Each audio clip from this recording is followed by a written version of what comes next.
Hi all, ಹೇಗಿದ್ದೀರಾ ಎಲ್ಲರೂ? Welcome back to my channel, welcome back to another vlog. ಇಲ್ಲಿ ಬೆಳಿಗ್ಗೆನೇ ಇತ್ತೀಚೆಗೆ ಮಳೆ ಆಗ್ತಾ ಇದೆ. ಎಲ್ಲ ಕಡೆ ಮಳೆ ಆಗ್ತಾ ಇದೆ ಇಲ್ಲ ಅಂತ ಹೇಳಿ ಗೊತ್ತಿಲ್ಲ, ಬಟ್ ಮಂಗಳೂರು ಕಡೆ ಮಳೆ ಆಗ್ತಾ ಉಂಟು. ಸೊ ಬೆಳಿಗ್ಗಿನ ಮಾರ್ನಿಂಗ್ ವ್ಯೂ ನೋಡಿ ಯಾವ ರೀತಿಯಲ್ಲಿದೆ ಅಂತ ಹೇಳಿ. ಮಳೆ ಬಂದ ಕೂಡಲೇ ಗ್ರೀನರಿ ಎದ್ದು ಕಾಣುವಂಥದ್ದಲ್ಲ, ಸೊ ತುಂಬಾ ರಿಫ್ರೆಶಿಂಗ್ ಅನ್ನಿಸ್ತದೆ. ನಾನಿಲ್ಲಿ ಬೆಳಿಗ್ಗೆ ಎದ್ದ ಕೂಡಲೇ ಫಸ್ಟಿಗೆ ಒಂದು ರೌಂಡ್ ಹೊರಗೆ ನೋಡಲಿಕ್ಕೆ ಅಂತ ಹೇಳಿ ಬಂದಿದ್ದೇನೆ. ಮಾವ ಕೂಡ ಎದ್ದಿದ್ದಾರೆ, ಅವರು ನಾಯಿಗಳನ್ನೆಲ್ಲ ಗೂಡಿಂದ ಹೊರಗೆ ಬಿಡ್ತಾ ಇದ್ದಾರೆ.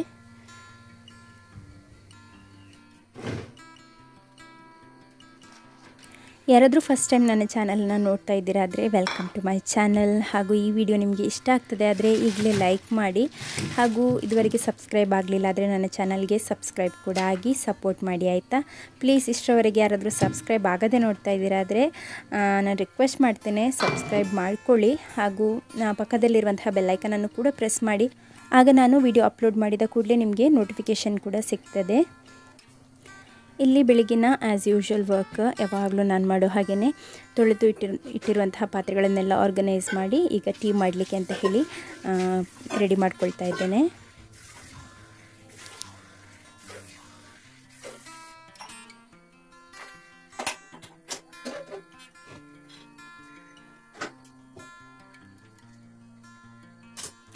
ಈಗ ನಮ್ಮ ಸಿಯೋನ್ ಅವರಿಗೆ ಮಿಡ್ ಟರ್ಮ್ ಎಕ್ಸಾಮ್ ಆಗ್ತಾ ಉಂಟು. ಅವನಿಗೆ ಮೇಯ್ನ್ ಆಗಿರುವಂತಹ ಸಬ್ಜೆಕ್ಟ್ಸ್ ಎಲ್ಲ ಮುಗಿದಿದೆ. ಇನ್ನೇನಿದ್ರೂ ಕೂಡ ಡ್ರಾಯಿಂಗ್ ಮತ್ತು ಕೆಲವೊಂದು ಓರಲ್ಸ್ ಅಂಥದ್ದು ಮಾತ್ರ ಆಗ್ತಾ ಉಂಟು. ಹಾಗಾಗಿ ನನಗೆ ಏನು ಡಿಫ್ರೆನ್ಸ್ ಅಂತ ಹೇಳಿ ಅನಿಸ್ತಾ ಇಲ್ಲ, ಯಾಕೆಂದರೆ ಚಿಕ್ಕ ಕ್ಲಾಸ್ ಅಲ್ವಾ, ಈಗ LKGಯಲ್ಲಿರುವಂಥದ್ದು. ತುಂಬ ಜನ ಕೇಳ್ತಾ ಇದ್ದರೆ ಸಿಯೋನ್ ಯಾವ ಕ್ಲಾಸಲ್ಲಿ ಓದ್ತಾ ಇದ್ದಾನೆ ಅಂತ ಹೇಳಿ. ಸಿಯೋನ್ ಈಗ LKG, ಅಂದರೆ ನರ್ಸರಿ ಎಲ್ಲ ಇತ್ತು ನರ್ಸರಿ, ಬಟ್ ನಾವು ಒಂದು 2 ತಿಂಗಳಿಗೆ ಅಂತ ಹೇಳಿ ಮಾತ್ರ ಹಾಕಿದ್ವಿ. ಅಂದರೆ ಜಸ್ಟ್ ಅಭ್ಯಾಸ ಆಗಲಿ, ಸ್ಕೂಲ್ದು ಎನ್ವೈರ್ಮೆಂಟ್ ಯಾವ ರೀತಿಯಲ್ಲಿ ಇರ್ತದೆ ಅಂತ ಹೇಳಿ ಗೊತ್ತಾಗಲಿ ಅಂತ ಹೇಳಿ ಒಂದು 2 ತಿಂಗಳು ಮಾತ್ರ ಅವನನ್ನು ಕಳಿಸಿದ್ದಂಥದ್ದು. ಈಗಲೂ ಕೂಡ ಕೂಗ್ತಾನೆ, ಬಟ್ ಓಕೆ ಈಗ ಅಂದರೆ ಹಾಫ್ ಡೇ ಅಲ್ವಾ, ಹಾಫ್ ಡೇಗೆ ಹಸ್ಬೆಂಡ್ ಕರ್ಕೊಂಡು ಬರ್ತಾರೆ. ಹಾಫ್ ಡೇ ಆದರೆ ಕರ್ಕೊಂಡು ಬರ್ಬೋದು, ಫುಲ್ ಡೇ ಆದರೂ ಕೂಡ ನಿಲ್ಲಿಸ್ಬೋದು, ಬಟ್ ನಾವು ಹಾಫ್ ಡೇಗೆ ಈಗ ಕರ್ಕೊಂಡು ಬರ್ತಾ ಇದ್ದೇವೆ. ಚಿಕ್ಕ ಮಗು ಕೂಡ ನಾನು ಎದ್ದೇಳುವಾಗನೇ ಎದ್ದಿದ್ದ. ಅವನನ್ನು ನಾನು TV ನೋಡಲಿಕ್ಕೆ ಅಂತ ಹೇಳಿ ಬಿಟ್ಟು ಬಂದಿದ್ದೆ, ಬಟ್ ಅವನು ಅಲ್ಲಿಂದ ಸೀದಾ ಬಂದಿದ್ದಾನೆ.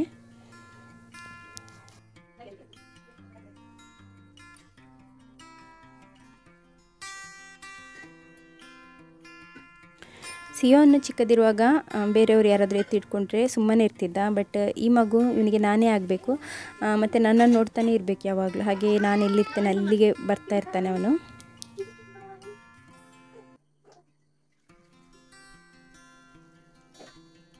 ಈ ಒಂದು ಪರ್ಟಿಕ್ಯುಲರ್ ವಿಡಿಯೋದ ಕೆಳಗೆ ಯಾರೆಲ್ಲ ಯಾವ ಊರಿಂದ ನನ್ನ ಈ ಒಂದು ವಿಡಿಯೋನ ನೋಡ್ತಾ ಇದ್ದೀರಾ ಮತ್ತು ನಿಮಗೆ ನಿಮ್ಮ ಹೆಸರು, ನಿಮ್ಮ ಏಜ್ ಮತ್ತು ನಿಮಗೆ ಎಷ್ಟು ಜನ ಮಕ್ಕಳು ಇದನ್ನು ಆದರೆ ಕಾಮೆಂಟ್ ಮಾಡಿ, ಆಯಿತಾ? ನೋಡುವ ಯಾರಿಗೆ ಎಷ್ಟು ಜನ ಮಕ್ಕಳಿದ್ದಾರೆ ಅಂತ ಹೇಳಿ. ಜಸ್ಟ್ ನಾನು ಕೇಳ್ತಾ ಇರುವಂಥದ್ದಷ್ಟೇ.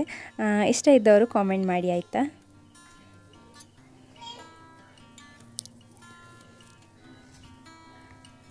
ನಿನ್ನೆ ರಾತ್ರಿನೇ ನಾನು ನೀರು ದೋಸೆ ಮಾಡಲಿಕ್ಕೆ ಅಂತ ಹೇಳಿ ಅಕ್ಕಿಯನ್ನು ನೆನೆಯಲಿಕ್ಕೆ ಹಾಕಿದ್ದೆ. ಈಗ ಗ್ರೈಂಡ್ ಮಾಡಿ ಕೂಡ ತಗೊಂಡಿದ್ದೇನೆ. ಕಬ್ಬಿಣದ ಕಾವಲಿಯಲ್ಲೇ ನಾವು ಯಾವಾಗಲೂ ನೀರು ದೋಸೆನೆಲ್ಲ ಮಾಡುವಂಥದ್ದು. ಅಪರೂಪಕ್ಕೆ ಕಬ್ಬಿಣದ ಕಾವಲಿ ಕೈ ಕೊಟ್ಟರೆ ಮಾತ್ರ.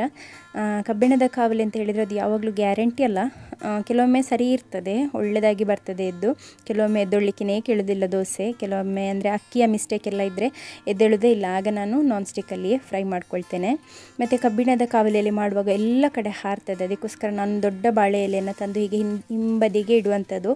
ಗೋಡೆಗೆ ಮತ್ತು ಆ ಚಾಪಿಂಗ್ ಬೋರ್ಡಿಗೆ ಎಲ್ಲ ಕಡೆ ಹಾರ್ತದೆ.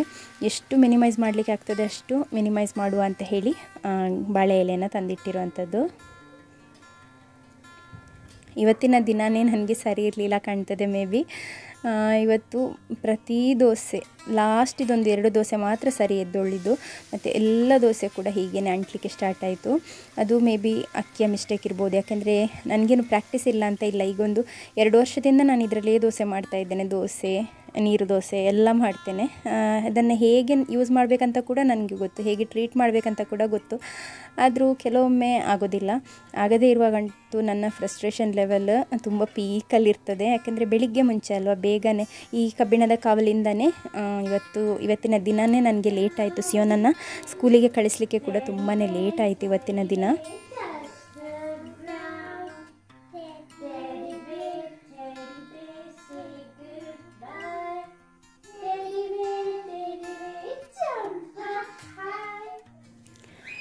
ಸ್ವಲ್ಪ ಸಿಯೋನನ್ನು ಚಿಯರ್ ಅಪ್ ಮಾಡಿದ್ದೇನೆ. ಯಾಕೆಂದರೆ ಬೆಳಿಗ್ಗೆ ಇದ್ದರೆ ಅವನು ಡೈಲಿ ಫಸ್ಟ್ ಕೇಳುವಂಥದ್ದು ಇವತ್ತು ಪೂಜೆಗೆ ಹೋಗ್ಲಿಕ್ಕೆ ಅಂತ ಹೇಳಿ. ಪೂಜೆಗೆ ಹೋಗ್ಲಿಕ್ಕೆ ಅಂತ ಕೇಳುವಂಥದ್ದು ಅಂತ ಹೇಳಿದರೆ ಭಕ್ತಿಯಿಂದ ಅಲ್ಲ, ಸಂಡೇ ಆದರೆ ಪೂಜೆಗೆ ಹೋಗ್ತೇವೆ ಅಲ್ವಾ, ಅವತ್ತು ಇಡೀ ದಿನ ರಜೆ ಅಂತ ಹೇಳಿ ಗೊತ್ತು. ಹಾಗೆ ಡೈಲಿ ಕೇಳ್ತಾನೆ. ನಿನ್ನೆ ಪೂಜೆಗೆ ಹೋಗಿದ್ರು ಕೂಡ ನೆಕ್ಸ್ಟ್ ಡೇ ಕೇಳ್ತಾನೆ ಇವತ್ತು ಪೂಜೆಗೆ ಹೋಗ್ಲಿಕ್ಕೆ ಅಂತ ಹೇಳಿ. ಸೊ ಇವತ್ತು ಕೂಡ ಹಾಗೆಯೇ ಕೇಳ್ತಾ ಇದ್ದ. ಅದಕ್ಕೆ ನಾನು ಸ್ವಲ್ಪ ಚಿಯರ್ ಅಪ್ ಮಾಡಿದ್ದೇನೆ ಅವನನ್ನು. ಇವತ್ತು ತುಂಬಾ ಲೇಟಾಗಿದೆ. ಬ್ರೇಕ್ಫಾಸ್ಟ್ ತಿನ್ನುವಾಗಲೇ ಈಗ 8 ಗಂಟೆ ಆಗ್ತಾ ಉಂಟು. 8 ಗಂಟೆಗೆ ನಾನಿಲ್ಲೇ ಬ್ರೇಕ್ಫಾಸ್ಟ್ ತಿನ್ನಿಸ್ಲಿಕ್ಕೆ ಅಂತ ಹೇಳಿ ಕೂತ್ಕೊಂಡಿದ್ದೇನೆ. 8 ಗಂಟೆ 15 ನಿಮಿಷ ಆಗುವಾಗ ಅವನು ಫುಲ್ ರೆಡಿ ಇರಬೇಕು. 8:20ಕ್ಕೆ ಕರೆಕ್ಟ್ ರಿಕ್ಷಾ ಬರ್ತದೆ.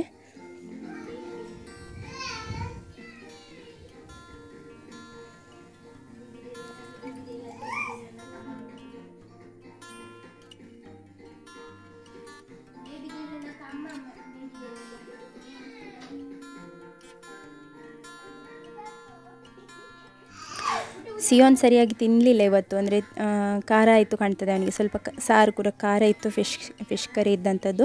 ಹಾಗೆ ಸ್ವಲ್ಪ ಎಲ್ಲ ಉಳಿದಿತ್ತು. ಮತ್ತು ನಾನು ಕೂಡ ಆಗನೇ ಬ್ರೇಕ್ಫಾಸ್ಟನ್ನು ತಿಂದುಬಿಟ್ಟಿದ್ದೇನೆ. ಯಾಕೆಂದರೆ ವೇಸ್ಟ್ ಆಗ್ತದೆ ಅಲ್ವಾ ಅವನಿಗೆ ಅಂತ ಹೇಳಿ ನಾನು ಎಕ್ಸ್ಟ್ರಾ ತಗೊಂಡು ಬಂದಿದ್ದೆ. ಸೊ ಅದನ್ನೆಲ್ಲ ತಿಂದು ಎಲ್ಲ ಆಗುವಾಗ ಇನ್ನೂ ಕೂಡ ಲೇಟ್ ಆಯಿತು. ಫಾಸ್ಟಾಗಿ ಯೂನಿಫಾರ್ಮ್ ಹಾಕ್ತಾ ಇದ್ದೇನೆ ನಾನು. ಹಸ್ಬೆಂಡ್ ಹತ್ರ ಕೂಡ ಹೆಲ್ಪ್ ತಗೊಳ್ತಾ ಇದ್ದೇನೆ, ಅದನ್ನು ರೆಡಿ ಮಾಡಿ ಇದನ್ನು ರೆಡಿ ಮಾಡಿ ಅಂತ ಹೇಳಿ. ಯಾಕೆಂದರೆ ಆಲ್ರೆಡಿ ಟೈಮ್ ಆಯಿತು. ಈಗೆಲ್ಲ ID ಕಾರ್ಡ್ ಹಾಕುವಾಗ ರಿಕ್ಷಾ ಅಲ್ಲಿ ಬಂದಿದೆ, ಹಾರ್ನ್ ಮಾಡ್ತಾ ಇದ್ದಾರೆ. ಅವನನ್ನು ಬಿಡಲಿಕ್ಕೆ ಹೋಗಿದ್ದಕ್ಕೆ ಇಲ್ಲಿ ಮಗು ಜೋರಾಗಿ ಕೂಗ್ತಾ ಇದ್ದಾನೆ. ಮತ್ತು ಮಗು ಎಲ್ಲ ದೋಸೆ ಎಲ್ಲ ಕೊಟ್ಟಿದ್ದೆ ಅಲ್ವಾ, ಸೊ ಅದನ್ನೆಲ್ಲ ಕೆಳಗೆ ಹಾಕಿಬಿಟ್ಟಿದ್ದಾನೆ. ಬಟ್ ಬೊಬ್ಬೆ ಹಾಕ್ತಾ ಇದ್ದೋದ್ರಿಂದ ನಾನೀಗ ಅವನನ್ನು ಫಸ್ಟ್ ಮಲಗಿಸಿ ಬರ್ತೇನೆ ಅಂತ ಹೇಳಿ ಹೊರಡ್ತಾ ಇದ್ದೇನೆ.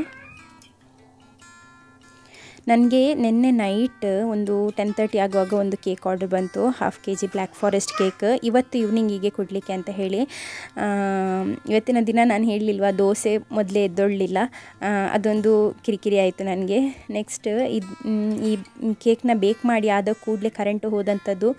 ಮಧ್ಯಾಹ್ನ 3 ಗಂಟೆವರೆಗೆ ಬರಲೇ ಇಲ್ಲ. ಬಟ್ ಬೇಕ್ ಮಾಡೋ ಟೈಮ್ನಲ್ಲಿ ಏನು ಕೂಡ ಆಗಲಿಲ್ಲ. ನಾನಿಲ್ಲಿ ಬೆಳಿಗ್ಗೆ ಅಲ್ವಾ, ಸೊ ಬೇಗನೆ ಪ್ರಿಪ್ರೇಷನ್ ಎಲ್ಲ ಮಾಡ್ಕೊಳ್ತಾ ಇದ್ದೇನೆ. ಯಾಕೆಂದರೆ ತಣ್ಣಗಾಗಬೇಕು ಮತ್ತು ತುಂಬ ಟೈಮ್ ಹಿಡಿತದೆ. ಅಟ್ಲೀಸ್ಟ್ 3 to 4 hours ಆದರೂ ಫ್ರಿಜ್ಜಲ್ಲಿದ್ದರೆ ಒಳ್ಳೆ ಟೇಸ್ಟ್ ಬರ್ತದೆ. ಸೊ ಹಾಗಾಗಿ ಈ ಒಂದು ಸ್ಪಂಜ್ನ ಪ್ರಿಪ್ರೇಷನನ್ನು ನಾನು ಸ್ಟಾರ್ಟ್ ಮಾಡ್ಕೊಂಡಿದ್ದೇನೆ.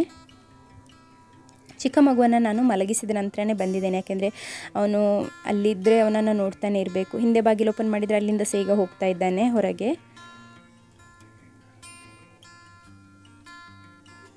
ಅದಕ್ಕೆ ನಾನು ಹೆಚ್ಚಾಗಿ ನನ್ನ ಕಸ್ಟಮರ್ಸಿಗೆ ಹೇಳುವಂಥದ್ದು, ಹಿಂದಿನ ದಿನವೇ ಬುಕ್ ಮಾಡಿ ಅಥವಾ 1 ವಾರ ಮುಂಚೆನೇ ನಮಗೆ ಹೇಳಿದರೆ ನಾವು ರೆಡಿ ಮಾಡಿಡ್ತೇವೆ. ಬಟ್ ಹಿಂದಿನ ದಿನ ಅಥವಾ ಇದೇ ದಿನ ಬೆಳಿಗ್ಗೆ ಎಲ್ಲ ಹೇಳಿದರೆ ಕಷ್ಟ ಆಗ್ತದೆ ಮಾಡಲಿಕ್ಕೆ. ನಿನ್ನೆ ಕೂಡ ನೋಡಿ ನನಗೆ ಟೈಮ್ ಸಾಕಾಗಲಿಲ್ಲ. ಹಾಗಾಗಿ ಮಗುವಿನ ಸಿರ್ಲ್ಯಾಕ್ ಮತ್ತು ಡ್ರೈ ಫ್ರೂಟ್ಸ್ ಪೌಡರ್ ಮತ್ತು ಓಟ್ಸ್ ಪೌಡರ್ ಎಲ್ಲ ಮಾಡಲಿಕ್ಕೆ ಅಂತ ಹೇಳಿ ನಿನ್ನೆ ಫುಲ್ ಫ್ರೈ ಎಲ್ಲ ಮಾಡಿ ಇಟ್ಟಿದ್ದೆ, ಎಲ್ಲದನ್ನು ರೋಸ್ಟ್ ಮಾಡಿ ಎಲ್ಲ ಇಟ್ಟಿದ್ದೆ. ಬಟ್ ಪುಡಿ ಮಾಡಲಿಕ್ಕೇ ಆಗಲಿಲ್ಲ. ಹಾಗಾಗಿ ಅದನ್ನು ಹಾಗೇ ಇಟ್ಟಿದ್ದೆ. ಇದನ್ನೆಲ್ಲ ಮುಚ್ಚಿಡುವಂಥದ್ದು ಯಾವುದರಲ್ಲಿ ಅಲ್ಲ, ಹಾಗೆ ಸ್ವಲ್ಪ ಮಾಯ್ಶ್ಚರ್ ಬಂದ ಹಾಗೆ ಆಗಿತ್ತು. ಸ್ವಲ್ಪ ಕ್ರಿಸ್ಪಿ ಆಗಿದ್ದರೆ ಒಳ್ಳೆಯದಾಗಿ ಪುಡಿ ಆಗ್ತದೆ ಅಲ್ವಾ. ಹಾಗೆ ಈಗ ಬೆಳಿಗ್ಗೆನೇ ಅವನನ್ನು ಸ್ವಲ್ಪ ಬಿಸಿ ಮಾಡಿ ಅದರಲ್ಲಿ ಇಟ್ಟಿದ್ದೆ. ಈಗ ಅದರ ಮಾಯ್ಶ್ಚರ್ ಎಲ್ಲ ಹೋಗಿದೆ. ಇದರಲ್ಲಿ ಒಂದು ಓಟ್ಸ್ ಮತ್ತು ಕ್ಯಾಶ್ಯೂ ಹಾಕಿಟ್ಟಿರುವಂಥದ್ದು. ಓಟ್ಸನ್ನು ಯಾವಾಗಲೂ ನಾವು ಸ್ವಲ್ಪ ಫ್ರೈ ಮಾಡಿಯೇ ಯೂಸ್ ಮಾಡಬೇಕು. ನೆಕ್ಸ್ಟ್ ಈ ಒಂದು ಸೆರ್ಲ್ಯಾಕ್ ಮಾಡ್ತೇನೆ ಅಲ್ವ ನಾನು ಮನೆಯಲ್ಲಿ, ಅದಕ್ಕೆ ಇರುವಂತಹ ಮಿಕ್ಸ್ ಇದು ಖಾಲಿ ಡ್ರೈ ಫ್ರೂಟ್ಸಿಗಿರುವಂತಹ ಮಿಕ್ಸ್. ಅದರಲ್ಲಿ ವೈಟ್ ಸ್ವಲ್ಪ ಅವಲಕ್ಕಿ ಆಯಿತಾ, ಅದು ಅಂದರೆ ಇಲ್ಲಿ ಅವಲಕ್ಕಿ ತಂದದ್ದು ಸ್ವಲ್ಪ ಉಳಿದಿತ್ತು. ಅದೆಂತ ಮಾಡೋದು, ಬಿಸಾಡಲಿಕ್ಕೆ ಸಾಗೋದಿಲ್ಲ ಅಲ್ಲ, ಹಾಗೆ ಅದಕ್ಕೆ ಹಾಕಿದ್ದೇನೆ ನಾನು. ಈಗ ಒಂದೊಂದಾಗಿಯೇ ಇದನ್ನು ಪುಡಿ ಮಾಡ್ಕೊಳ್ತೇನೆ. ಇಲ್ಲಿ ನಾನು ಓಟ್ಸ್ ಮತ್ತು ಕ್ಯಾಶ್ಯೂವನ್ನು ಸ್ವಲ್ಪ ಹೊತ್ತು ರೋಸ್ಟ್ ಮಾಡ್ಕೊಂಡಿದ್ದೇನೆ. ಡ್ರೈ ಆಗಿ ರೋಸ್ಟ್ ಮಾಡಿಕೊಂಡು ಇದನ್ನು ಪುಡಿ ಮಾಡಿ ಇಟ್ಕೊಳ್ಳುವಂಥದ್ದು. ಪುಡಿ ಕೂಡ ನಾನು ಫುಲ್ ಫೈನಾಗಿ ಮಾಡೋದಿಲ್ಲ. ಈಗ ಮಗುವಿಗೆ 10 months ಕ್ರಾಸ್ ಆಗಿದೆ ಅಲ್ಲ, ಹಾಗಾಗಿ ಸ್ವಲ್ಪ ತರಿಯಾಗಿಯೇ ಪುಡಿ ಮಾಡುವಂಥದ್ದು. ಈಗ ಅಂತ ಅಲ್ಲ, ನಾನು 7 month ನಂತರ 8 month ಯಾವಾಗಿಂದ ಸ್ಟಾರ್ಟ್ ಆಯಿತು ಆಗಿಂದನೂ ಕೂಡ ತರಿಯಾಗಿ ಅವನಿಗೆ ಫುಡ್ಡನ್ನು ಕೊಡ್ತಾ ಇರುವಂಥದ್ದು. ಆ ರೀತಿಯಲ್ಲಿ ಮಾಡಿದರೆ ನೆಕ್ಸ್ಟ್ ನಮ್ಮ ಫುಡ್ಡಿಗೆ ಅವರಿಗೆ ಅಡ್ಜಸ್ಟ್ ಆಗಲಿಕ್ಕೆ ಈಸಿ ಆಗ್ತದೆ.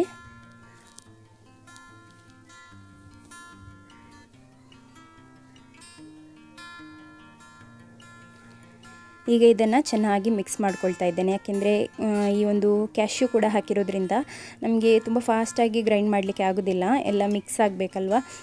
ಫಾಸ್ಟಾಗಿ ಗ್ರೈಂಡ್ ಮಾಡಿದರೆ ಕ್ಯಾಶ್ಯೂ ಅಲ್ಲಿರುವಂತಹ ಆಯಿಲ್ ರಿಲೀಸ್ ಆಗ್ತದೆ, ಆಗ ಗಟ್ಟಿ ಮುದ್ದೆ ಆದಾಗೆ ಆಗ್ತದೆ. ಸೊ ಸ್ವಲ್ಪನೇ ಹಾಕ್ಕೊಂಡು ನಾನು ಪುಡಿ ಮಾಡ್ಕೊಂಡಿರೋದ್ರಿಂದ ಚೆಂದ ಮಿಕ್ಸ್ ಮಾಡ್ಕೊಳ್ತಾ ಇದ್ದೇನೆ.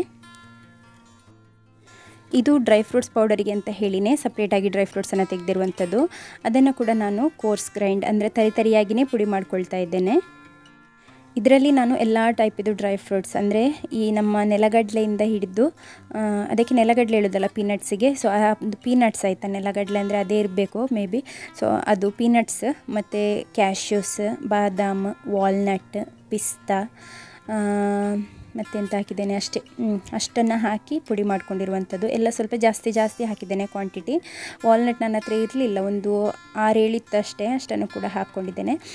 ಮತ್ತು ಅದನ್ನೆಲ್ಲ ಹಾಕಿ ಸ್ವಲ್ಪ ಅವಲಕ್ಕಿ ಕೂಡ ಹಾಕಿದ್ದೇನೆ. ಅವಲಕ್ಕಿ ಹಾಕೋದ್ರಿಂದ ಅಂದರೆ ಇದು ಕಣ್ಣು ಮುಂದೆ ಇದ್ದದ್ರಿಂದ ನಾನು ಹಾಕಿದೆ, ಎಲ್ಲರೂ ಹಾಕಬೇಕಂತ ಇಲ್ಲ. ಅವಲಕ್ಕಿ ಹಾಕಿದರೆ ಸ್ವಲ್ಪ ಈ ಡ್ರೈ ಫ್ರೂಟ್ಸ್ ಪೌಡರನ್ನು ಹಾಕಿ ನಾವು ಒಂದು ಮಾಲ್ಟನ್ನು ರೆಡಿ ಮಾಡುವಾಗ ಸ್ವಲ್ಪ ತಿಕ್ಕಾಗಿ ಬರ್ತದೆ, ಕ್ಯಾಶ್ಯೂ ಕೂಡ ಇರ್ತದೆ ಅಲ್ವ, ಸ್ವಲ್ಪ ತಿಕ್ಕಾಗ್ತದೆ ಅಂತ ಹೇಳಿ. ನೆಕ್ಸ್ಟ್ ಇಲ್ಲಿ ಇನ್ನೊಂದು ಸೆಟ್ ಆಫ್ ಡ್ರೈ ಫ್ರೂಟನ್ನು ಪೌಡರ್ ಮಾಡ್ಕೊಂಡಿದ್ದೇನೆ. ಇದನ್ನು ನಾನು ಯಾಕೆ ಸಪ್ರೇಟಾಗಿ ಮಾಡ್ಕೊಳ್ತಾ ಇದ್ದೇನೆ ಅಂತ ಹೇಳಿದೆ, ಇದನ್ನು ಫಾಸ್ಟಾಗಿ ಗ್ರೈಂಡ್ ಮಾಡಲಿಕ್ಕೆ ಆಗೋದಿಲ್ಲ, ಸ್ವಲ್ಪ ಸ್ವಲ್ಪನೇ ಗ್ರೈಂಡ್ ಮಾಡಬೇಕು. ಅದರಲ್ಲಿರುವಂಥ ಆಯಿಲ್ ರಿಲೀಸ್ ಆದರೆ ಅದು ಫುಲ್ ಮುದ್ದೆ ಆದ ಹಾಗೆ ಆಗ್ತದೆ. ಸೊ ಹಾಗಾಗಿ ಯಾವಾಗಲೂ ಡ್ರೈ ಫ್ರೂಟ್ಸನ್ನು ಹೀಗೆ ಸ್ವಲ್ಪನೇ ಟೈಮ್ ಕೊಟ್ಟು ಪುಡಿ ಮಾಡಿಕೊಳ್ಬೇಕು. ಈಗ ಉಳಿದಂತಹ ಅಕ್ಕಿ ಮತ್ತು ದಾಳು, ರಾಗಿಯ ಮಿಕ್ಸ್ ಏನಿದೆ ಅದನ್ನು ಒಟ್ಟಿಗೆ ಹಾಕ್ಕೊಂಡಿದ್ದೇನೆ. ಇದೆಲ್ಲದನ್ನು ಈಗ ಚೆಂದ ಮಾಡಿ ಮಿಕ್ಸ್ ಮಾಡ್ಕೊಳ್ಬೇಕು. ಇದು ಸಿರ್ಲಾಕ್ ಅಲ್ವಾ, ಸೊ ಹಾಗಾಗಿ ಡ್ರೈ ಫ್ರೂಟ್ಸ್, ಮಿಲೆಟ್ಸ್ ಅಂಥದ್ದೆಲ್ಲದನ್ನು ಒಟ್ಟಿಗೆ ಹಾಕಿ ಪುಡಿ ಮಾಡ್ತಾ ಇರುವಂಥದ್ದು. ಸೊ ಎಲ್ಲದನ್ನು ಚೆಂದ ಮಾಡಿ ಮಿಕ್ಸ್ ಮಾಡ್ಕೊಳ್ಬೇಕು. ಮತ್ತು ಇದಕ್ಕೆ ನಾನು ಫ್ಲೇವರಿಗೆ ಏಲಕ್ಕಿಯನ್ನು ಹಾಕಿದ್ದೇನೆ. ಕಳೆದ ಸಲ ಮಾಡಿದಾಗ ಜೀರಿಗೆಯನ್ನು ಹಾಕಿದ್ದೆ. ನಿಮಗೆ ಇಷ್ಟ ಬರುವಂಥ ಒಂದು ಫ್ಲೇವರಿಂಗ್ ಅದನ್ನು ಕೊಡ್ಬೋದು. ನಾನಿಲ್ಲಿ ಏಲಕ್ಕಿಯನ್ನು ಹಾಕ್ಕೊಂಡಿದ್ದೇನೆ, ಯಾಕೆಂದರೆ ಮಗುವಿಗೆ ತಿನ್ನುವಾಗ ಈ ಒಂದು ಟೇಸ್ಟ್ ಏನಿದೆ ಅದು ದಾಳು ಈಗ ಖಾಲಿ ಬೇಳೆ ಬೇಯಿಸಿ ಹಾಕಿದರೆ ಯಾವ ರೀತಿಯಲ್ಲಿರ್ತದೆ, ಸೊ ಅದೇ ಟೇಸ್ಟ್ ಬಂದಾಗೆ ಆಗ್ತದೆ ಅಲ್ವಾ. ಬೇರೆ ರೀತಿಯ ಬೇಳೆ, ಹೆಸರು ಕಾಳು ಅಂಥದ್ದೆಲ್ಲ ಹಾಕಿದ್ದೇವೆ ಅಲ್ಲ, ಸೊ ಆಗ ಆ ರೀತಿಯಲ್ಲಿ ಟೇಸ್ಟ್ ಬರ್ತದೆ ಅಂತ ಹೇಳಿ ನಾನು ಫ್ಲೇವರನ್ನು ಎನ್ಹಾನ್ಸ್ ಮಾಡಲಿಕ್ಕೆ ಏಲಕ್ಕಿಯನ್ನು ಯೂಸ್ ಮಾಡ್ಕೊಂಡಿದ್ದೇನೆ. ಇಲ್ಲಿ ಓಟ್ಸ್ ಮತ್ತು ಕ್ಯಾಶ್ಯೂ ಪೌಡರ್ ರೆಡಿಯಾಗಿದೆ, ಖಾಲಿ ಡ್ರೈ ಫ್ರೂಟ್ಸ್ ಇದು ಪೌಡರ್ ಕೂಡ ರೆಡಿಯಾಗಿದೆ, ನೆಕ್ಸ್ಟ್ ಸಿರ್ಲಾಕ್ ಕೂಡ ರೆಡಿಯಾಗಿದೆ. ಇನ್ನಿದು ಎಲ್ಲ ಸ್ವಲ್ಪ ಹೀಟ್ ಆಗಿದೆ, ಯಾಕೆಂದರೆ ಈಗಷ್ಟೇ ಪುಡಿ ಮಾಡಿರುವಂಥದ್ದಲ್ವ. ಈ ಒಂದು ಟೆಂಪ್ರೇಚರ್ ಏನಿದೆ ಅದು ಕಂಪ್ಲೀಟಾಗಿ ತಣ್ಣಗಾಗಿ ರೂಮ್ ಟೆಂಪ್ರೇಚರಿಗೆ ಬರಬೇಕು. ಅಷ್ಟರವರೆಗೆ ಕೂಡ ಇದನ್ನು ಹೀಗೆ ಓಪನ್ ಆಗಿ ಇಟ್ಕೊಳ್ತೇನೆ. ಇದು ಸ್ವಲ್ಪ ಕಪ್ಪು ಕಾಣ್ತಿರೋದು ಯಾಕೆ ಅಂತ ಹೇಳಿದರೆ ಇದರಲ್ಲಿ ರಾಗಿ ಕೂಡ ಇದೆ, ಸೊ ರಾಗಿ ಇರೋದರಿಂದ ಆ ರೀತಿಯಲ್ಲಿ ಕಾಣ್ತಾ ಇದೆ. ನನ್ನ ಹತ್ರ ಗೋಧಿ ಇರಲಿಲ್ಲ, ಇಲ್ಲಾಂದರೆ ಗೋಧಿ ಕೂಡ ಆ್ಯಡ್ ಮಾಡ್ಕೊಳ್ಬೋದು. ಮತ್ತು ಗೋಧಿ ಮತ್ತು ರಾಗಿಯನ್ನು ಸಪ್ರೇಟಾಗಿ ಕೂಡ ಒಂದು ಮಿಕ್ಸ್ಚರ್ ರೀತಿಯಲ್ಲಿ ಮಾಡಿ ಅದನ್ನು ಕೂಡ ಮಾಲ್ಟ್ ರೀತಿಯಲ್ಲಿ ಮಾಡಿ ಕೊಡ್ಬೋದು ಮಕ್ಕಳಿಗೆ.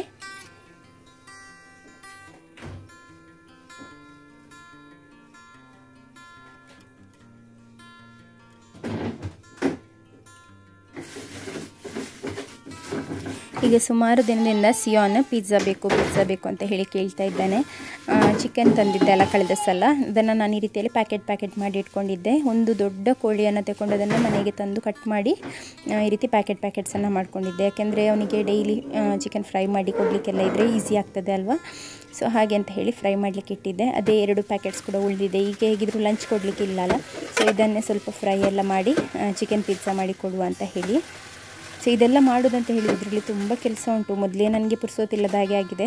ಆದರೂ ಕೂಡ ಮಕ್ಕಳು ಯಾವಾಗಲೂ ಕೇಳುವಾಗ ಅವರಿಗೊಂದು ಆಸೆ ಆದರೆ ಮಾತ್ರ ಅಲ್ವ ಯಾವಾಗಲೂ ಕೇಳುವಂಥದ್ದು. ಇಲ್ಲಾಂದರೆ ಕೆಲವೊಮ್ಮೆ ಇವತ್ತೇನಾದರೂ ಒಂದು ಕೇಳ್ತಾನೆ, 2 ದಿನ ಬಿಟ್ಟು ಅದು ನೆನಪೇ ಇರೋದಿಲ್ಲ ಅವನೆಂತ ಕೇಳಿದಂತ ಹೇಳಿ. ಹಾಗಿರುವಾಗ ಇವನು ಮೊನ್ನೆಯಿಂದ ಕೇಳ್ತಾ ಇದ್ದಾನೆ, 1 ವಾರ ಆಯಿತು. ಹೇಗಿದ್ದರೂ ಪಿಜ್ಜಾ ಬೇಸ್ ಮಾಡಬೇಕು ಅಂತ ಹೇಳಿ ಅಂದ್ಕೊಂಡಿದ್ದೆ, ಬಟ್ ಅಷ್ಟು ಟೈಮ್ ಇಲ್ಲ. ಹಾಗಾಗಿ ಹಸ್ಬೆಂಡ್ ಹತ್ರ ಬ್ರೆಡ್ ತರಲಿಕ್ಕೆ ಹೇಳಿದ್ದೆ, ಚಿಕ್ಕದೊಂದು ಪ್ಯಾಕೆಟ್. ಸೊ ಅವ್ರು ತಗೊಂಡು ಬಂದಿದ್ದಾರೆ.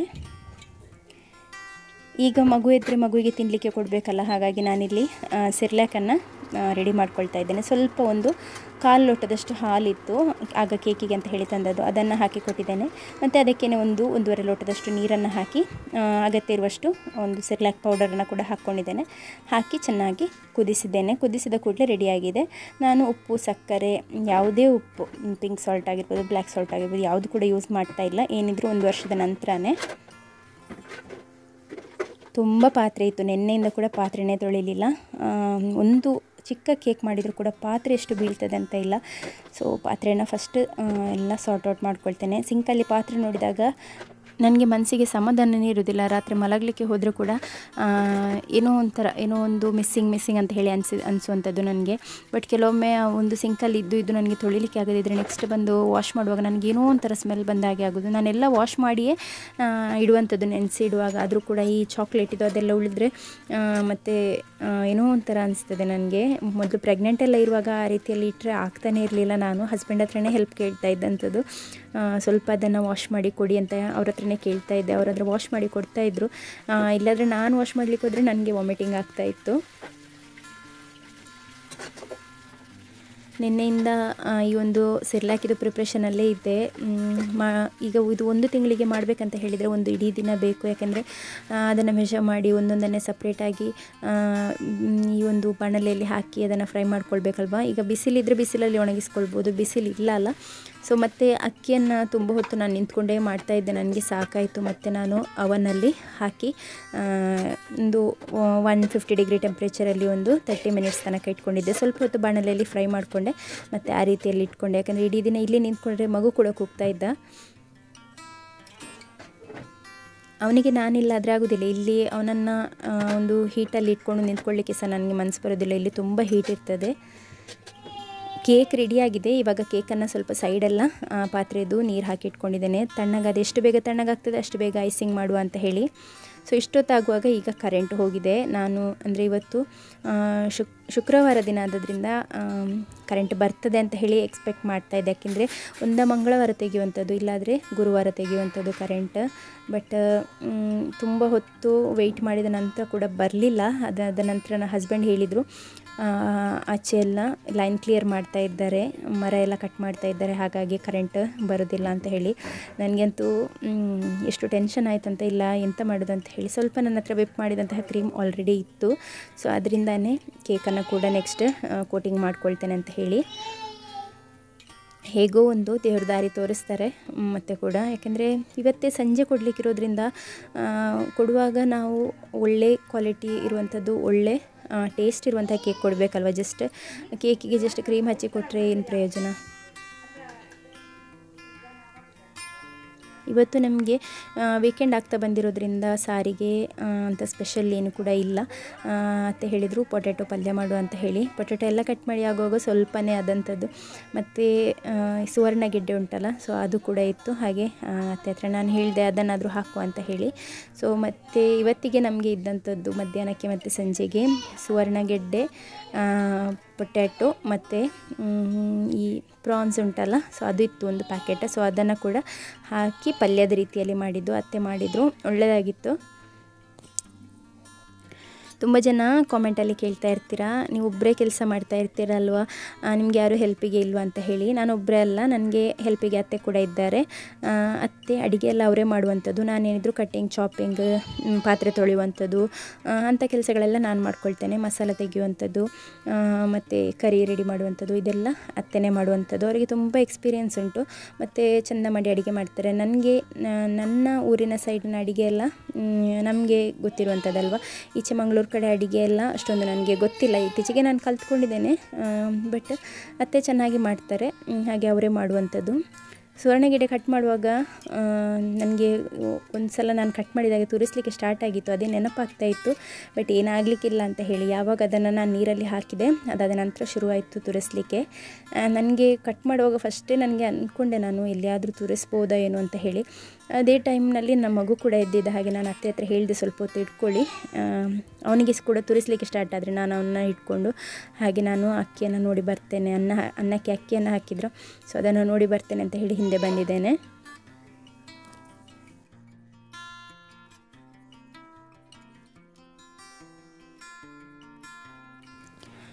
ತುಂಬ ಇಚ್ಚಿಂಗ್ ಆಗ್ತಾಯಿತ್ತು, ಅದಕ್ಕೆ ನಾನು ನಿಂಬೆ ಮತ್ತು ಹುಣಸೆ ಹಣ್ಣು ಎರಡನ್ನೂ ಕೂಡ ಹಾಕಿ ಕೈಗೆ ಚೆಂದ ಮಾಡಿ ತಿಕ್ಕಿ ಎಲ್ಲ ತೊಳೆದಿದ್ದೇನೆ.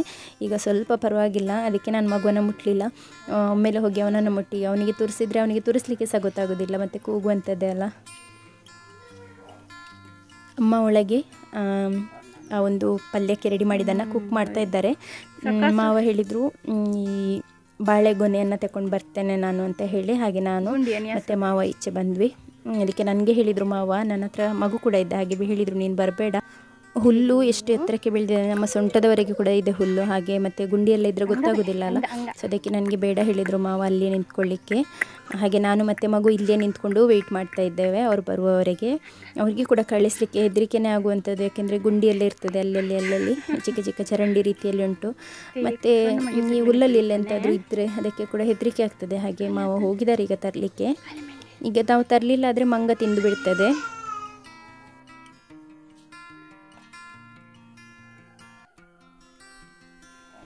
ನೋಡಿ ಮಾವ ತಗೊಂಡು ಬಂದಿದ್ದಾರೆ, ಎಷ್ಟು ಚಿಕ್ಕದಿದೆ.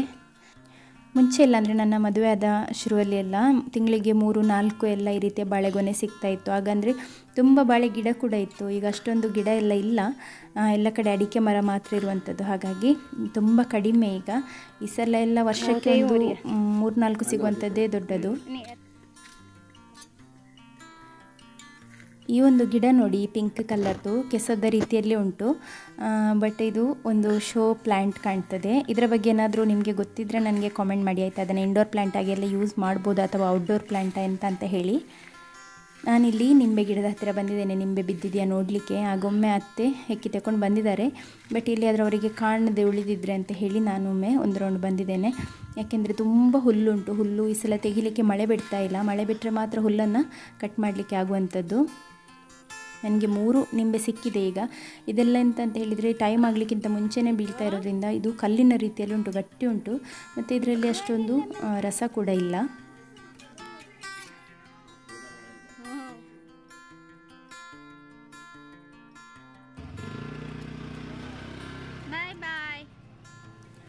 ಸ್ವಲ್ಪ ಮಳೆ ಬರ್ತಾ ಉಂಟು. ಸಿಯೋನ್ಗೆ 12 ಗಂಟೆಗೆ ಕರ್ಕೊಂಡು ಬರಲಿಕ್ಕೆಲ್ಲ. ಹಾಗೆ ಹಸ್ಬೆಂಡ್ ಬಂದು ಸಿಯೋನ್ನ ರೈನ್ ಕೋಟ್ ತಗೊಂಡು ಹೋಗಿದ್ದಾರೆ. ಈಗ ಸಿಯೋನ್ ಬರಲಿಕ್ಕಿಂತ ಮುಂಚೆ ಮನೆಯನ್ನು ಒರೆಸಿ ತಗೊಳ್ಬೇಕು. ಹಾಗಾಗಿ ನಾನು ಮನೆ ಒರೆಸುವಂಥ ಪ್ರಿಪ್ರೇಷನನ್ನು ಮಾಡ್ಕೊಳ್ತಾ ಇದ್ದೇನೆ. ಚಿಕ್ಕ ಮಗುವಿಗೆ ಕೂಡ ಊಟ ಎಲ್ಲ ಕೊಟ್ಟು ಸ್ನಾನ ಮಾಡಿಸಿ ಕರ್ಕೊಂಡು ಬಂದಿದ್ದೇನೆ. ಮೊನ್ನೆ ಒಬ್ಬರು ಕೇಳ್ತಾಯಿದ್ರು, ನೀವು ಒರೆಸೋದು ಯಾವುದರಲ್ಲಿ ಅದೊಮ್ಮೆ ತೋರಿಸಿ ಅಂತ ಹೇಳಿ. ನಾನು ಇದಕ್ಕಿಂತ ಮುಂಚೆ ಕೂಡ ಶೇರ್ ಮಾಡಿದ್ದೇನೆ. ಈ ರೀತಿಯ ಒಂದು ದೊಡ್ಡ ಅಗಲದ ವೈಪರ್ ತಗೊಳ್ಬೇಕು. ಚಿಕ್ಕ ವೈಪರ್ ಅಲ್ಲ, ಅಗಲದ ವೈಪರ್ ತಗೊಂಡು ಅದಕ್ಕೆ ಈ ಟರ್ಕಿ ಟವಲ್ ಎಲ್ಲ ಬರ್ತದೆ ಅಲ್ವ, ಸ್ವಲ್ಪ ದಪ್ಪದ ಟವಲ್ಗಳೆಲ್ಲ. ಸೊ ಅಂಥ ಟವಲ್ ಯಾವುದಾದ್ರೂ ಇದೆ ಅದನ್ನು ಚಿಕ್ಕ ತುಂಡು ಮಾಡಿ ಹಾಕ್ಬೋದು. ಅಥವಾ ಯಾವುದಾದ್ರೂ ಒರೆಸುವಂತಹ ಬಟ್ಟೆ. ಈ ಒಂದು ಬಟ್ಟೆ ಇದು ಇಸ್ರೇಲಿಂದ ತಂದಿರುವಂತಹದ್ದು.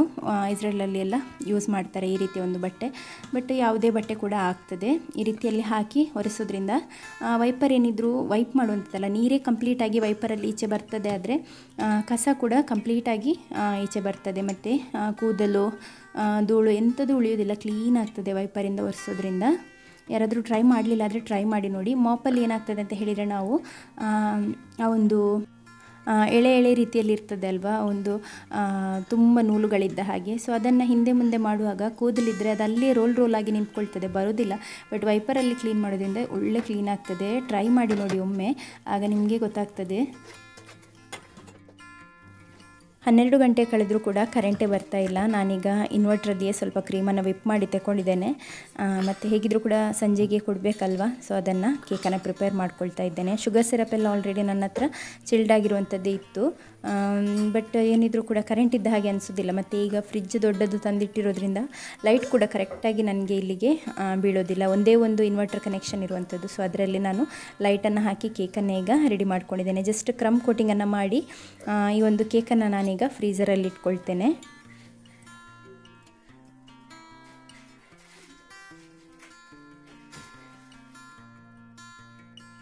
ಕೇಕನ್ನು ಫ್ರೀಝರಲ್ಲಿ ಇಟ್ಟು ಮಗುವಿಗೆ ಫೀಡ್ ಮಾಡಲಿಕ್ಕೆ ಅಂತ ಹೇಳಿ ಬಂದಿದ್ದೇನೆ. ಕೆಲವರು ಕೇಳ್ತಾ ಇರ್ತೀರಿ ಎಷ್ಟು ಸಲ ಫೀಡ್ ಕೊಡ್ತೀರಾ ಅಂತ ಹೇಳಿ. ಆಗಾಗ ಕೊಡ್ತಾನೆ ಇರ್ತೇನೆ. ಸೊ ಇದು ಇವತ್ತಿನ ಕೇಕ್, 1/2 kg ಬ್ಲ್ಯಾಕ್ ಫಾರೆಸ್ಟ್ ಇದ್ದಂಥದ್ದು. ಬ್ರೆಸ್ಟ್ ಫೀಡಿಂಗ್ ಅಂತ ಹೇಳಿದರೆ ನಾನೇನು ಮಾಡ್ತೇನೆ ಅಂತ ಹೇಳಿದರೆ, ನನ್ನ ಮಗು ಅವನಿಗೆ ನಿಪ್ಪಲಲ್ಲಿ ಎಲ್ಲ ಹೀಗೆ ನೀರೆಲ್ಲ ಕುಡಿದು ಅವನಿಗೆ ಅಭ್ಯಾಸ ಇಲ್ಲ. ಸ್ವಲ್ಪ ಸ್ಪೂನಲ್ಲಿ ಕೊಟ್ಟರೆ ಕುಡಿತಾನೆ, ಹಾಗೆ ಲೋಟದಲ್ಲಿ ಸ್ವಲ್ಪ ಎಲ್ಲ ಕೊಟ್ಟರೆ ಕುಡಿತಾನೆ. ಅವನಿಗೆ ನೀರನ್ನು ನಾನು ಹೆಚ್ಚಾಗಿ ಕೊಡಲಿಕ್ಕೆ ಹೋಗೋದಿಲ್ಲ, ಯಾಕಂದರೆ ನಾವು ಫುಡ್ ರೆಡಿ ಮಾಡೋದ್ರಲ್ಲಿ ಕೂಡ ನೀರಿನ ಅಂಶ ಇರ್ತದೆ.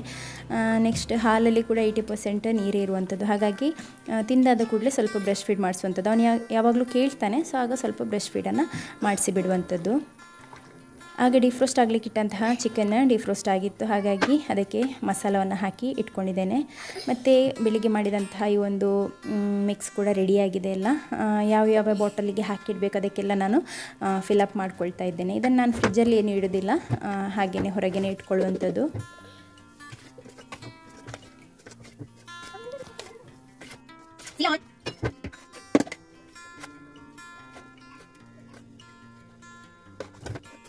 ಕೆಲವರೆಲ್ಲ ಡ್ರೈ ಫ್ರೂಟ್ಸ್ ಪೌಡರನ್ನು ಹೊರಗಿಂದ ತರುವಂಥದ್ದು, ಸೆರ್ಲ್ಯಾಕನ್ನು ಹೊರಗಿಂದ ತರುವಂಥದ್ದು. ಹೊರಗೆ ಈಗೆಲ್ಲ ತುಂಬ ಬ್ರ್ಯಾಂಡ್ಸ್ ಏನೆಲ್ಲ ಸಿಗ್ತದೆ. ಬಟ್ ಕೆಲವುದರಲ್ಲಿ ಒಳ್ಳೆದುಂಟು, ಒಳ್ಳೆಯದಿಲ್ಲ ಅಂತ ನಾನು ಹೇಳೋದಿಲ್ಲ.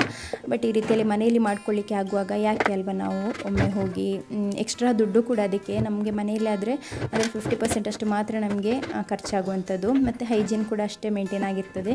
ಸೊ ಹಾಗಾಗಿ ಮನೆಯಲ್ಲೇ ಮಾಡ್ಕೊಳ್ಬೋದು. ಮನೆಯಲ್ಲಿ ನೀವು ಯೂಟ್ಯೂಬಲ್ಲಿ ನೋಡಿದರೆ ಎಷ್ಟೋ ರೆಸಿಪೀಸ್ ನಿಮಗೆ ಸಿಗ್ತದೆ. ಆದಷ್ಟು ಮಕ್ಕಳಿಗೆ ಸೆರ್ಲ್ಯಾಕ್ ಆಗಿರ್ಬೋದು, ಬೇರೆ ಯಾವುದೆಲ್ಲ ಫುಡ್ ಕೊಡ್ತೀರಾ ಪ್ರತಿಯೊಂದನ್ನು ಮನೆಯಲ್ಲೇ ಮಾಡ್ಕೊಳ್ಳಿ. ನಾನೇ ಆಲ್ರೆಡಿ ರೆಸಿಪಿಯನ್ನು ಹಾಕಿದ್ದೇನೆ, ಬೇಕಾದರೆ ನಾನು ಐ ಕಾರ್ಡಲ್ಲಿ ಇಲ್ಲಿ ಮೇಲೆ ಲಿಂಕನ್ನು ಕೊಡ್ತೇನೆ. ಸೊ ಅದನ್ನು ಚೆಕ್ ಮಾಡಿ ನೋಡಿ, ಈಸಿಯಾಗಿ ಮಾಡ್ಕೊಳ್ಬೋದು.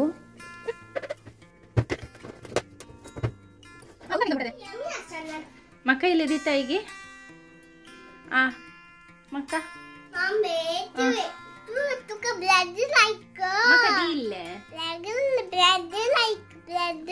ಬ್ರೆಡ್ ಖತ ಮಕ್ಕ ಲಾಲಿಪಾಪ್ ದೀನಂಗಿಲ್ಲ ದೋರ್ ಸಮ yummy. Thank you baby. What you should say? Thank you.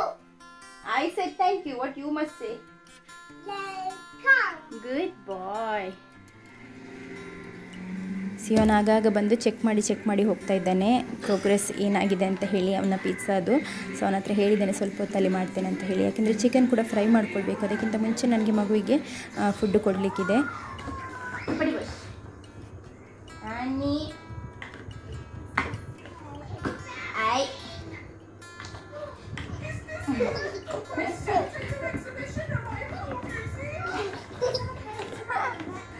ಚಿಕ್ಕ ಮಗು ಈಗ ಈ ಒಂದು ಚೇರಿಗೆ ಕುತ್ಕೊಳಿಸುವಾಗ ತಿನ್ನಿಸ್ತಾರೆ ಅಂತ ಹೇಳಿ ಗೊತ್ತು, ಹಾಗಾಗಿ ಅದನ್ನು ಹಾಕಲಿಕ್ಕೆ ಬಿಡೋದಿಲ್ಲ. ನೋಡಿ, ಆ ಒಂದು ಕ್ಲಿಪ್ಪನ್ನು ಹಾಕಿ ಕುತ್ಕೊಳಿಸ್ಲಿಕ್ಕೆ ಬಿಡೋದಿಲ್ಲ. ಎಷ್ಟಾಗ್ತದೆ ಅಷ್ಟು ಗಟ್ಟಿ ಹಿಂದೆ ದೂಡ್ತಾನೆ. ನನಗೆ ತುಂಬ ಕಷ್ಟ ಈಗ ಹಾಕುವಂಥದ್ದು.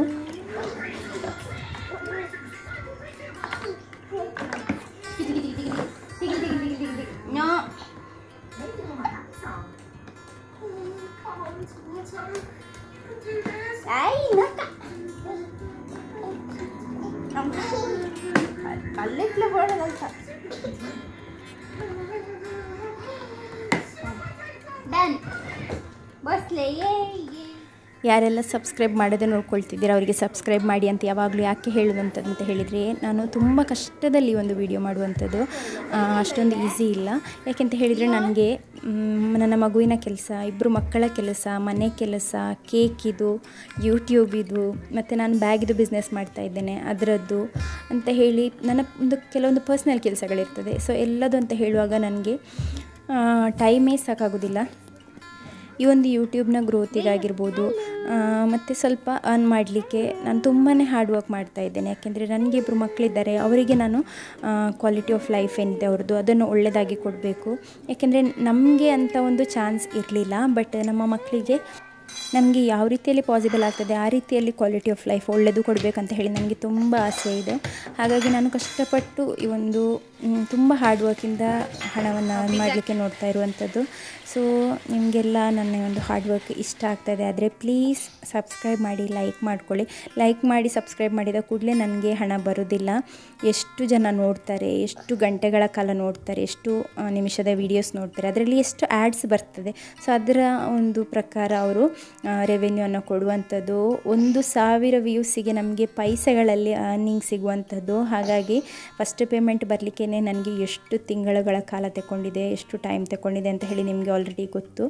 ಸೊ ಹಾಗಾಗಿ ಆದಷ್ಟು ನಿಮಗೆ ಇಷ್ಟ ಆಗ್ತದೆ. ಆದರೆ ಕೆಲವರು ಏನು ಮಾಡ್ತಾರೆ ಅಂತ ಹೇಳಿದರೆ ಒಮ್ಮೆ ಸಬ್ಸ್ಕ್ರೈಬ್ ಮಾಡ್ಕೊಳ್ತಾರೆ, ನೆಕ್ಸ್ಟ್ ಇನ್ನೊಂದು ಸ್ವಲ್ಪ ಹೊತ್ತಲ್ಲಿ ಅದನ್ನು ಅನ್ಸಬ್ಸ್ಕ್ರೈಬ್ ಮಾಡ್ಕೊಳ್ತಾರೆ. ನನಗೆ ಗೊತ್ತಿಲ್ಲ ಏನು ಇಶ್ಯೂ ಅಂತ ಹೇಳಿ, ಬಟ್ ಆ ರೀತಿಯಲ್ಲಿ ತುಂಬ ಸಲ ಆಗಿದೆ. ಯಾಕಂದರೆ ನಮಗೆ 0 ಫಿಗರ್ಸ್ ಎಲ್ಲ ಇರುವಾಗ ಈಗ 2400 ಆಗಿದೆ ಅಂತ ಹೇಳಿ ಸ್ವಲ್ಪ ಹೊತ್ತು ಗೊತ್ತಾದರೆ ಸ್ವಲ್ಪ ಹೊತ್ತಲ್ಲಿ ಅದು 2300ಗೆ ಬರ್ತದೆ. ಯಾಕೆಂತ ಹೇಳಿದರೆ ಕೆಲವರು ಅನ್ಸಬ್ಸ್ಕ್ರೈಬ್ ಮಾಡಿದ್ದಾರೆ ಅಂತ ಹೇಳಿ. ಸೊ ಯಾರ ರೀತಿಯಲ್ಲಿ ಮಾಡ್ತಾರೆ ಅಂತ ಹೇಳಿ ಗೊತ್ತಿಲ್ಲ, ಬಟ್ ಆ್ಯಕ್ಚುಲಿ ಅದು ಹರ್ಟ್ ಆಗ್ತದೆ. ಯಾರೆಲ್ಲ ಯೂಟ್ಯೂಬಲ್ಲಿದ್ದಾರೆ ಅವರಿಗೆ ಗೊತ್ತಿರ್ಬೋದು. ಪ್ರತಿಯೊಂದು ಸಬ್ಸ್ಕ್ರೈಬರ್ಸ್ ಕೂಡ ತುಂಬಾ ಇಂಪಾರ್ಟೆಂಟ್ ನಮಗೆ. ಒಂದೊಂದು ನನಗೆ ನಿಜವಾಗ್ಲೂ ಹೇಳಬೇಕಂತ ಹೇಳಿದರೆ, ಒಂದು 1000 ಸಬ್ಸ್ಕ್ರೈಬರ್ಸ್ ಆದಾಗ, ಇನ್ನೊಂದು 5000 ಸಬ್ಸ್ಕ್ರೈಬರ್ಸ್ ಆದಾಗ, ಅಷ್ಟಾದಾಗ ನನಗೆ ಆದಷ್ಟು ಖುಷಿ. ಈಗ 10,000 ಆಗಿ 12,000 ಆಯಿತು, ಆದರೂ ಕೂಡ ನನಗೆ ಆ ಒಂದು ಖುಷಿ ಸಿಗಲಿಲ್ಲ. 5000 ಸಬ್ಸ್ಕ್ರೈಬರ್ಸ್ ಆದಾಗ ನನಗೆ ಏನೋ ಒಂದು ದೊಡ್ಡ ಒಂದು ಅಚೀವ್ಮೆಂಟನ್ನು ಮಾಡಿದ ಹಾಗೆ ಫೀಲ್ ಆಗ್ತಾಯಿತ್ತು. ಸೊ ಹಾಗಾಗಿ ನಾನು ಹೇಳುವಂಥದ್ದು, ಸಪೋರ್ಟ್ ಮಾಡಿ. ನಾನು ಕೂಡ ಒಬ್ಬ ಹಾರ್ಡ್ ವರ್ಕಿಂಗ್ ಮದರ್. ನನ್ನ ಮಕ್ಕಳಿಗೊಂದು ಒಳ್ಳೆ ಕ್ವಾಲಿಟಿ ಆಫ್ ಲೈಫಿಗೋಸ್ಕರ, ನಮ್ಮ ಒಂದು ಒಳ್ಳೆ ಕ್ವಾಲಿಟಿ ಆಫ್ ಲೈಫಿಗೋಸ್ಕರ ನಾನು ಹಾರ್ಡ್ ಅರ್ನ್ ಮಾಡ್ತಾ ಇದ್ದೇನೆ. ಸೊ ಎಲ್ಲರೂ ಕೂಡ ಹೆಲ್ಪ್ ಮಾಡಿ ಅಂತ ಹೇಳ್ತೇನೆ.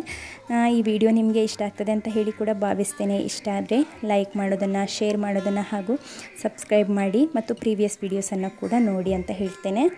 ಸೊ ಪಿಜ್ಜಾನ ಕೂಡ ನಾವಿಲ್ಲಿ ಎಂಜಾಯ್ ಮಾಡ್ತಾ ಇದ್ದೇವೆ, ನಾನು, ಮಾವ ಮತ್ತು ಸಿಯಾನ್. So thank you so much for watching.